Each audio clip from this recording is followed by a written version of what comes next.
America की बड़ी फौज ईरान की जानिब रवां दवा।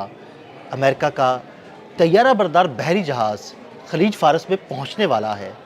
अमेरिका ने सिर्फ पैंतरा बदला है, ईरान पर हमला किया जाएगा और इस बारे में ईरान का भी रद्द-ए-अमल सामने आ चुका है। आमिर रज़ा से बात करते हैं। आमिर भाई, जो लोग ये कह रहे थे कि शायद हमला नहीं होगा, ख़तरा टल गया, उनके लिए ये जवाब आ गया ट्रंप की जानिब से कि हमारी फ़ौज, बड़ी फ़ोर्स, हमारा तैयारा बरदार बहरी जहाज़ ईरान की जानिब रवा दवा है। क्या होने जा रहा है? देखिए, अगर आप इस वक्त खलीज के पर नज़र रखें, खलीज के ममालिक के ऊपर, तो आपको नज़र आएगा कि किस तरह से फॉर्मेशंस बनाई जा रही हैं। मुख्तलिफ फॉर्मेशंस हैं। मसलन आप इसको इस तरह से समझें कि उर्दन के अंदर जो उनकी अल-मुस्तफ़िया एयर बेस है, वहाँ पर F-15 जो हैं 40 के करीब उनको भिजवाया गया है। यानी वो एक स्क्वाड्रन वहाँ पर ला खड़ा किया गया है। इराक़ में जो उनका फ़ौजी अड्डा है, कतर से जो फ़ौजी गए थे, कहाँ गए थे? अमेरिका वापस तो नहीं गए? नहीं, बिल्कुल नहीं। इराक़ वो मुल्क है जिसकी सरहद मिलती है, कतर की नहीं मिलती है। तो इसका मतलब है ये फ़ौजी जो है, अगर ज़मीनी पेशकदमी की ज़रूरत पड़ती है तो वो इराक़ के रास्ते, इराक़ की सरहद से जाएगा। तो अमेरिका जो है वो अपनी तैयारी जो है वो मुकम्मल किए हुए है। डोनाल्ड ट्रंप जो है वो बार बार ये बयान दे रहे हैं। कुछ लोग इसको इस तरह से मुज़ीका इस तरीके से बता रहे थे कि शायद वो डर गया है। उन्होंने कहा ईरान का वो आ गया जी, वो भाग गया जी। लेकिन आमिर भाई, आपने ये 3 दिन पहले ही बात कर रही थी कि वो डरा वरा कोई नहीं है। वो जनाब अपनी फॉर्मेशन सीधी कर रहा है, अपने फ़ौज को ऐसी-ऐसी जगहों पर तैनात कर रहा है जहां से आराम से ईरान पर हमला किया जा सके। मेरा हाल है दिल भाई, आप भी इंटरनेशनल चीज़ों के ऊपर, जो खबरों के ऊपर देखते रहते हैं। मुझे कोई शख्स एक दिन बताए जिस दिन डोनाल्ड ट्रंप ने ईरान के मतलब बयान ना दिया हो। बिल्कुल ऐसे। उनका जो आती हैं तर्जमान वाइट हाउस में, उन्होंने कहा कि फ़ाइल ईरान की टेबल पर पड़ी है। बिल्कुल। और वो क्या करने जा रहे हैं इसका सिर्फ उनके करीबी 2-4 लोगों को पता होता है। उसने जवाब दिया सवाल के क्या करने जा रहे हो ईरान। उसने कहा जी ये इसका जवाब सिर्फ डोनाल्ड ट्रंप के पास है और वो अपने करीबी 2-4 लोगों को, यानी अपना थिंक टैंक, जो डोनाल्ड ट्रंप का अपना थिंक टैंक है, उसका सेंटकॉम वगैरह को ना समझिएगा, उसके पेंटागन को ना समझिएगा, ये उसका अपना थिंक टैंक है और जो ये फैसले करता है। और इसमें एक नाम एलन मस्क का भी है, जिनको वो बताते हैं कि क्या करना है क्या नहीं करना। एवं स्टारलिंक जो है वहाँ दोबारा बहाल नहीं हुआ। आमिर भाई, मैंने 5 दिन पहले आपके साथ ही वीलॉग में ये बात कही थी कि ट्रंप के वादे पे एतबार मत करना। हाँ, ये आपने बिल्कुल ठीक कहा, एतबार मत करें। लेकिन आपको अगली खबर देने लगा हूँ कि 9000 सैटेलाइट जो कि एलन मस्क के हैं, इस वक्त ईरान के रुख पर हैं। और वो ईरान में ना सिर्फ जो है वहाँ पर मौजूद लोगों को फ्री इंटरनेट फराहम करेंगे। ये दोबारा से वो जो आया था ना, एक महंगाई का तूफ़ान और बला बला बला, इसके दोबारा भी आ सकता है। और अगर उसमें कहीं पर भी पासदारान इस्लाम ने रोकने की कोशिश की तो फ़ौजें जो हैं वो दाखिल की जाएंगी और फिर रजीम चेंज की जाएगी। देखें, आज का डोनाल्ड ट्रंप का बयान देखें कि एक बड़ा बहरी बेड़ा जो है, उसने कहा जी कि वो खलीज फारस की तरफ गामज़न, ईरान की तरफ गामज़न, उसने खलीज फारस का नाम नहीं लिया, मैं बता रहा हूँ खलीज, लेकिन ऑब्वियसली वो खलीज फारस में ही आएगा। उसने ईरान का नाम। देखें, फ़र्क है अदील भाई, खलीज फारस में इस तरफ ईरान है तो इस तरफ दूसरा मुल्क है। ये एक बे बनती है और दुनिया के जितने ये इस तरह की खलीजें हैं उनमें आप अगर आप उसको जगराफियाई तौर पर ऊपर से देखेंगे तो वो बे बनी होती है। और ये जो बे है, जिसको हम आप अगर कहें तो बे से मुराद ये बंदरगाह भी है। तो ये बे जो बनती है, इसी बे के अंदर ही दूसरी तरफ दूसरे मुल्क हैं।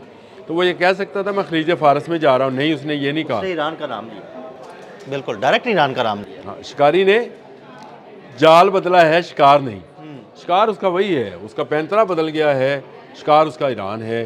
वो रजीम चेंज पर जाता है, वो फ़िज़िकल जो है उसके ऊपर असॉल्ट करता है, हमला करता है, वहाँ से क्या हासिल करता है ये बात की कहानी है। लेकिन देखें, बात समझें, जितने खलीजी ममालिक हैं ये अब परेशान होने की उनकी बारी है, ईरान की नहीं। ईरान जहाद का ऐलान कर चुका। अब मैं आपको सीधी बात, सच्ची बात करता हूँ, ज़रूरत पशकियान के साथ आपने कल मुझे वो बयान भेजा तो मेरे लिए वो रोंगटे खड़े कर देने वाला बयान था कि अमेरिका के खिलाफ अल जहाद। अगर आपने जो है हमारे सुप्रीम कमांडर के ख़िलाफ़, लेकिन सुप्रीम कमांडर से ऊपर एक और चीज़ है ईरान के लिए, वो है ख़ुद ईरान।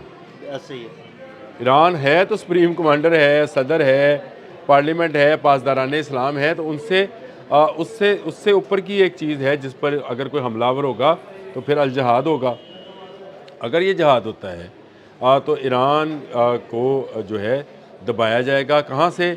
इसी खलीज फ़ारस से।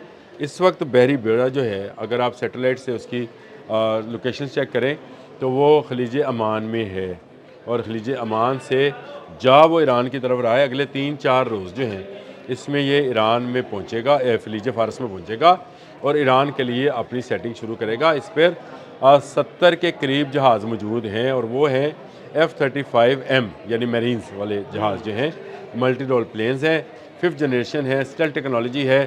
2 इस पर कार्गो प्लेन्स हैं, और इस पर तकरीबन 20 के करीब हेलीकॉप्टर्स हैं, जिनमें छोटे और बड़े यानी छाता बरदारों को उतारने वाले हेलीकॉप्टर्स भी हैं, और छोटे पैमाने पे दूसरी लॉन्चेस को जो उन पर हमलावर हों उनको मारने वाले भी हैं। 2 एटमी आबदोज़ें इसके साथ सफ़र कर रही हैं, वो भी पहुंच रही हैं कहाँ? खलीज फ़ारस में।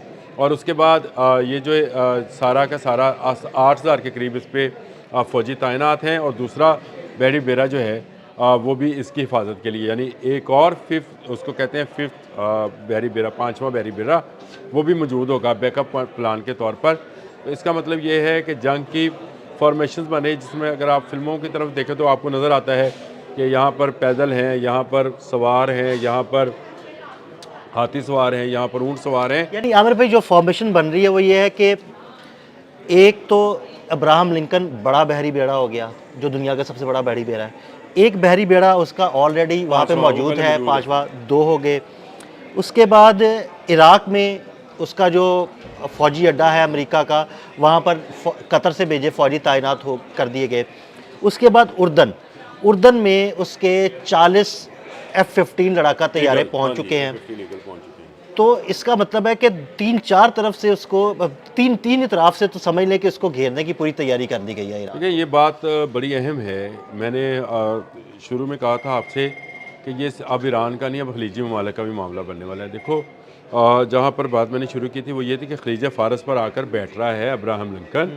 अब्राहम लिंकन वहाँ से उस जहाज़, तेल बरदार जहाज़ को गुजरने देगा जो उसको उसकी फ़ीस अदा करेगा या उसका कहना मानेगा। देखें, खलीजी ममालिक का तेल जो है पहले ही अमेरिकन कंपनियां लूट रही हैं। मैंने आपको कुवैत की और इराक़ की और सऊदी अरब की बाकी ममालिक की हैं, वहाँ जो कंपनीज़ हैं वो तकरीबन 60% या 70% जो है पैसा ले लेती हैं तेल की आमदन का। उसके बाद तेल जब ट्रैवल करता है तो 10% उसका निकल जाता है। अब 10% मज़ीद जगह टैक्स लगेगा अमेरिका का, तो ये जगह टैक्स लिया जाएगा यहाँ पर खलीजी ममालिक से जंग का ख़र्चा पूरा करने के लिए, उन ममालिक से जिन्होंने अमेरिका को ईरान के खिलाफ अड्डे देने से इनकार किया। गिल लें कौन कौन से हैं। ऐसे ही है, बिल्कुल ऐसे ही है, ऐसे ही। सोच लें उनको कौन कौन से। दुरुस्त बात कही। ये मैं आज बात कर रहा हूँ, अदील भाई आप मुझसे चंद दिन के बाद जब व्लॉग कर रहे होंगे तो आप भी यही बात कर रहे होंगे, या आप अपना वो जो बनाते हैं बड़ा ज़बरदस्त पैकेज, उससे मुझे बहुत सारी मालूमात मिलती हैं, उसमें भी आप यही बात कर रहे होंगे कि फंसे खलीजी ममालिक वाले भी। बिल्कुल आमिर भाई, देखिए तेल तो है ही सारा खलीजी ममालिक का, वो निकलेगा। अगर अब्राहम लिंकन को भत्ता नहीं देंगे तो वो जहाज तेल का आगे जा नहीं सकेगा। अच्छा, ये तो है खलीजी ममालिक के लिए। ईरान के लिए क्या किया जाएगा? इसी के ज़रिए ईरान की जो थोड़ी बहुत जो तेल की तरसील है चीन की तरफ, रशिया की तरफ, उसको बंद कर दिया जाएगा। अब इससे क्या होगा? इससे ईरान में एक नई महंगाई की लहर आएगी। वो जो 1.5 लाख 1,40,000 तुमन का $1 बिक रहा था, वो 2,80,000 का हो जाएगा। तो फिर वो दोबारा से इंस्टिगेट किया जाएगा। ईरान में इस वक्त भी बड़ी तादाद यहूदियों की मौजूद है। ये मैं हमेशा कहता होता हूँ, उनका एक पूरा सूबा यहूदियों का सूबा है, और वहाँ पर उनको इजराइली अज़ाइम पूरा करने में कोई वक्त नहीं लगना। और ईरान ने उनको पनाह दी थी उस ज़माने में, जिस ज़माने में उनको पूरी दुनिया में कोई पसंद नहीं करता था। लेकिन अब उसको उल्टा पड़ रहा है। अमेरिका पूरी तरह से तुला हुआ है। जो लोग इसको ये समझ रहे थे, मैंने कल भी ये लफ्ज़ बोला था, आज दोबारा बोल रहा हूँ, फूल पैराडाइज़ अहमकों की जन्नत में रहते हैं। भाई इंटरनेशनल, जब आप इंटरनेशनल मौज़ूआत पर व्लॉग कर रहे हों, सोचना ये चाहिए कि सुपर पावर किस तरफ देख रही है। ये ऐसी नज़र होती है कि सुपर पावर अगर अब ईरान को छोड़कर भाग जाएगा ना, तो इसका मतलब ये है कि सुपर पावर नहीं है, उसकी सुपर पावर ही चैलेंज हो जाएगी। इसलिए वो कभी ना कभी कहीं ना कहीं कोई ना कोई प्लानिंग कर रहा होता है। वाइट हाउस की तर्जमान ने ये बात कही थी, मैंने उससे पहले ये बात कही थी कि भाई ये छोड़ेगा नहीं, ये करेगा ही करेगा। और ईरान उसके लिए जो है पूरी दुनिया में और ख़ासकर इस खत्ते में, एशिया में, देखा ग्रीनलैंड है यूरोप में दाग बैठाएगा। और उसने कहा मैं वहाँ पर अपना गोल्डन डूम लगाऊंगा। ये गोल्डन डूम पे किसी दिन कीजिएगा, ये क्या है। इसके बाद वो ईरान में अपनी धाक बैठाएगा और पूरी मुस्लिम दुनिया को ऊपर से बैठकर कठपुतलियों की तरह इस तरह करके, वो जो कठपुतली आपने देखी है जैसे नचाते हैं उसको, और ऐसे ऐसे हम जो हैं उसके इशारों पर हम मुस्लिम खलीजी ममालिक वाले नाच रहे होंगे। वक्त का इंतज़ार कीजिए, अगले 2-4 रोज़ बहुत आएंगे।